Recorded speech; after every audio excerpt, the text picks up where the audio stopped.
அந்த புறத்தில் ஒரு மகராணி, அவள் அன்பு கரத்தில் ஒரு மகராஜன். அந்த புறத்தில் ஒரு மகராணி, அவள் அன்பு கரத்தில் ஒரு மகராஜன்.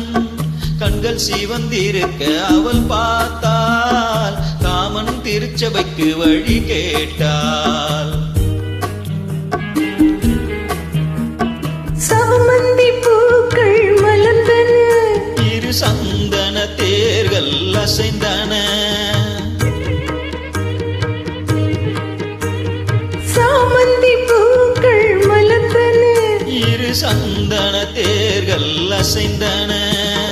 பாவையிதழ் இரண்டும் கோவை, அமுதரசம் தேவை என அழைக்கும் பார்வையோ. அந்த புறத்தில் ஒரு மகராஜன், அவன் அன்பு கரத்தில் ஒரு மகராணி. ஆசை கனிந்த